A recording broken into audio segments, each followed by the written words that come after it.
సర్కార్ గ్యారంటీల దరఖాస్తు నమూనాను ఆవిష్కరించింది. సీఎం రేవంత్ రెడ్డి మంత్రులు ఆవిష్కరించారు. అసలు దీన్ని ఎట్లా చేయాలి, ఈ దరఖాస్తు ఫారాన్ని ఎట్లా నింపాలనేది మీకు ఒక వీడియో రూపంలో ప్రజెంట్ చేస్తా. దయచేసి ఈ దరఖాస్తు ఎట్లా ఫిల్ చేయాలనేది అప్లికేషన్ మీ రేషన్ కార్డుకైనా లేకపోతే ఇంటి కోసమైనా పెన్షన్ కోసమైనా ఎలాంటిది పెట్టుకోవాలి, ఏం కథ అనేది, అంటే దరఖాస్తు ఎట్లా పెట్టుకోవాలనేది మీకు చూపించే ప్రయత్నం చేస్తా. అంటే ఎట్లా ఫిల్ చేయాలి ఈ దరఖాస్తును అనేది క్లియర్గా మీకు ఎక్స్ప్లెయిన్ చేసేటువంటి ప్రయత్నం చేస్తా. ఎవరు కంగారు పడి ఇక ఈ దరఖాస్తు నింపుతా 200 ఇది అప్లికేషన్ ఎవడన్నా పైసలు అడిగితే చెప్పు తీసుకొని కొట్టుర్రి. ఇది కేసీఆర్ ప్రభుత్వం కాదు. ఇగో ఇది తెలంగాణ ప్రభుత్వం విడుదల చేసిన ప్రజాపాలన దరఖాస్తు అప్లికేషన్ ఫారం. ఇగో కాంగ్రెస్ ప్రభుత్వం చేస్తున్న 6 గ్యారెంటీల లబ్ధిని పొందేందుకు ఈ అప్లికేషన్ ఫారంలో అడిగిన అన్ని వివరాలను కరెక్ట్ గా నింపాల్సి ఉంటుంది. ప్రజాపాలన దరఖాస్తులను ఎలా నింపాలో ఈ వీడియోలో చూద్దాం. ఈ దరఖాస్తు సంఖ్యను ప్రభుత్వం వారు చూసుకుంటారు. మీరు దీంట్లో ఏం రాయకండి. కుటుంబ వివరాల కింద మీరు కొన్ని వివరాలు రాయాల్సి ఉంటుంది. ఇది తెలంగాణ ప్రభుత్వం విడుదల చేసిన ఇగో క్లియర్ గా చూడండి ఇట్లుంటే దరఖాస్తు. కాంగ్రెస్ ప్రభుత్వం అమలు చేస్తున్న 6 గ్యారెంటీల లబ్ధిని పొందేందుకు ఈ అప్లికేషన్ ఫారంలో అడిగిన అన్ని వివరాలను కరెక్ట్ గా నింపాల్సి ఉంటుంది. ప్రజాపాలన దరఖాస్తులను ఎలా నింపాలో ఈ వీడియోలో చూద్దాం. ఈ దరఖాస్తు సంఖ్యను ప్రభుత్వం దరఖాస్తు సంఖ్య మీరేం వేయొద్దు, ఏం రాయకండి. కుటుంబ వివరాల కింద మీరు కొన్ని వివరాలు రాయాల్సి ఉంటుంది. ఇక్కడ మీ పేరు రాయాలి, పూర్తి పేరు రాయండి.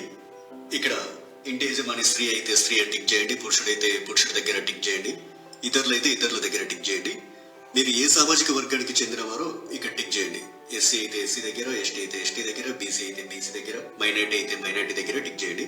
ఎస్సీ ఎస్టీ బీసీ మైనార్టీ కాని వారు ఇతరుల దగ్గర టిక్ చేయండి. ఇక్కడ వారి పుట్టిన తేదీ, పుట్టిన నెల, సంవత్సరం వరుసగా ఇవ్వండి. 12 అంకెల ఆధార్ కార్డ్ నెంబర్ ఇందులో ఫిల్ చేయండి. ఇక్కడ రేషన్ కార్డ్ నెంబర్ రాయండి. ఇక్కడ మీ మొబైల్ నెంబర్ రాయండి. వృత్తి దగ్గర మీరు చేసే ఏం పని చేస్తారో అది రాయండి.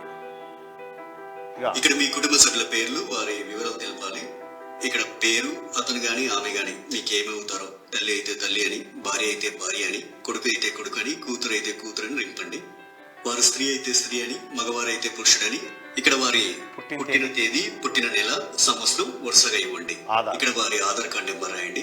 ఇలా మీ ఇంట్లో ఎంత మంది ఉంటే అంతమంది పేర్లు రాయండి. కుటుంబ వివరాలన్నీ. ఇక 2వ పేజీలో ఏం రాయాలో చూద్దాం.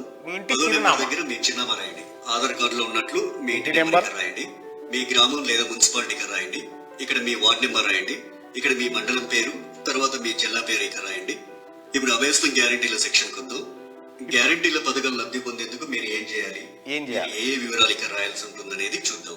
ఇక్కడ కావాల్సిన పథకాల లబ్ధి కొరకు మీరు టిక్ మార్క్ చేయాల్సి ఉంటుంది. మహాలక్ష్మి పథకంలో భాగంగా ఇక్కడ 2 పథకాలు ఉన్నాయి. మొదటిది ప్రతి నెల 2500 ఆర్థిక సాయం పొందేందుకు ఇక్కడ టిక్ మార్క్ పెట్టండి.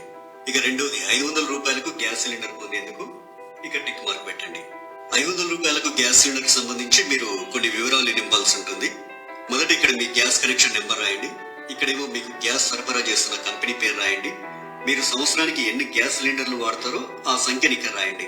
రైతు భరోసా పథకం కింద లబ్ధి పొందేందుకు ఇక్కడ కొన్ని వివరాలు ఇవ్వాలి. రైతులు ప్రతి ఏటా ఎకరానికి 15,000 రూపాయలు పొందేందుకు ఇక్కడ వివరాలు ఇవ్వాల్సి ఉంటుంది. మీరు రైతు అయితే ఇక్కడ టిక్ మార్క్ పెట్టండి. ఒకవేళ మీరు కౌలు రైతు అయితే ఇక్కడ టిక్ మార్క్ పెట్టండి. ఇక్కడ మీ పట్టాదారు పుస్తక నెంబర్ రాయండి. మీరు సాగు చేస్తున్న భూమి వివరాలు అంటే సర్వే నెంబరు, విస్తీర్ణం అలాంటి వివరాలన్నీ ఇక్కడ రాయండి. మీరు వ్యవసాయ కూలీలు అయితే ఏటా ఇచ్చే 12,000 రూపాయల కోసం ఇక్కడ టిక్ మార్క్ చేయండి. ఇక్కడ మీ ఉపాధి హామీ కార్డు నెంబర్ రాయండి. మరో గ్యారెంటీ ఇందిరమ్మ ఇల్లు పథకం లబ్ధి కొరకు ఇక్కడ కొన్ని వివరాలు ఇవ్వాల్సి ఉంటుంది. ఇల్లు లేని అర్హులైన కుటుంబం వాళ్ళు ఈ వివరాలు ఇవ్వాలి. ఇంటి నిర్మాణం కోసం ఆర్థిక సాయం పొందేందుకు ఇక టిక్ మార్క్ చేయండి. ఇక అమరవీరులు మరియు ఉద్యోగకారులు 250 చదరపు గజాల ఇంటి స్థలం పొందేందుకు ఇక్కడ కొన్ని వివరాలు ఇవ్వాల్సి ఉంటుంది. మీది అమరవీరుల కుటుంబం అయితే ఇక్కడ టిక్ మార్క్ పెట్టండి. ఇక్కడ మీ కుటుంబంలోని అమరవీరుల పేరు రాయండి. వారు అమరులైన సంవత్సరం రాయండి. FIR నెంబర్ రాయండి. డెత్ సర్టిఫికెట్ నెంబర్ రాయండి. ఒకవేళ ఉద్యమకారులు అయితే మీరు తెలంగాణ ఉద్యమంలో పాల్గొన్నట్లయితే అవును అని ఉంది కదా, ఈ బాక్స్ దగ్గర టిక్ మార్క్ పెట్టండి. ఒకవేళ పాల్గొనకపోతే కాదు అనే బాక్స్ దగ్గర టిక్ మార్క్ పెట్టండి. అవును దగ్గర టిక్ మార్క్ పెట్టినట్లయితే కొన్ని వివరాలు రాయాల్సి ఉంటుంది. సంబంధిత FIR నెంబరు మరియు సంవత్సరం ఇక్కడ రాయండి. ఒకవేళ జైలుకు వెళ్ళి ఉంటే ఆ వివరాలు ఇక్కడ రాయండి. ఇక్కడ జైలు పేరు రాయండి. ఇక్కడ స్థలం పేరు రాయండి. ఇక్కడ మీరు అనుభవించిన శిక్షా కాలం అంటే ఎన్ని రోజులు, ఎంత కాలం అనేది ఇక్కడ రాయండి. తర్వాత గృహజ్యోతి పథకం. గృహజ్యోతి పథకం కింద ప్రతి కుటుంబానికి 200 యూనిట్ల కరెంటు ఫ్రీగా ఇస్తుంది కాంగ్రెస్ ప్రభుత్వం. ప్రతి నెల దాదాపు మీరు ఎన్ని యూనిట్ల కరెంటు వాడతారో ఆ వివరాలు ఇక్కడ ఇవ్వాల్సి ఉంటుంది. 100 యూనిట్ల వరకు వినియోగిస్తే ఇక్కడ టిక్ చేయండి. 100 నుండి 200 యూనిట్ల వరకు వినియోగిస్తే ఇక్కడ టిక్ మార్క్ చేయండి. 200 యూనిట్ల కంటే ఎక్కువగా ఉపయోగిస్తే ఇక్కడ టిక్ చేయండి. మీ మీటర్ నెంబర్ను ఇందులో రాయండి. చేయూత పథకం. ప్రతి నెల చేయూత పథకం కింద వృద్ధులకు 4,000 రూపాయలు, దివ్యాంగులకు 6,000 రూపాయలు ప్రభుత్వం ఇస్తుంది. మిమ్మల్ని దివ్యాంగులుగా గుర్తిస్తూ ప్రభుత్వం మీకు ఇచ్చిన సదరం సర్టిఫికేట్ నెంబర్ ఇక్కడ రాయండి. మిగతా వారు వృద్ధులైతే ఇక్కడ, గీతా కార్మికులైతే ఇక్కడ, డయాలిసిస్ బాధితులైతే ఇక్కడ, బీడీ కార్మికుల జీవన భృతి పొందే వాళ్ళైతే ఇక్కడ, ఒంటరి మహిళా జీవన భృతి పొందాలనుకునే వారు ఇక్కడ, వితంతు పెన్షన్ కోసం ఇక్కడ టిక్ మార్క్ చేయండి. చేనేత కార్మికులైతే ఇక్కడ టిక్ మార్క్ చేయండి. ఎయిడ్స్ వ్యాధిగ్రస్తులైతే ఇక్కడ టిక్ మార్క్ చేయండి. పైలేరియా బాధితులు ఇక్కడ టిక్ మార్క్ చేయండి.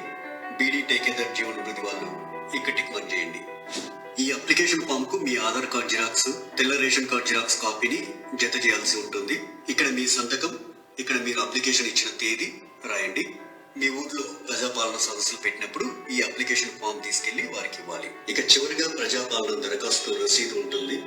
ఇందులో మీ నుంచి దరఖాస్తు తీసుకునే అధికారి కొన్ని వివరాలు రాసిస్తారు. ఈ రసీదులో అధికారి దరఖాస్తు సంఖ్య రాస్తారు. అభయస్థం గ్యారెంటీలకు సంబంధించి టిక్ మార్క్ చేస్తారు. తదితర వివరాలన్నీ కూడా రాస్తారు. చివరిగా అధికారి తన సంతకం చేసి మీకు రసీదుని ఇస్తారు.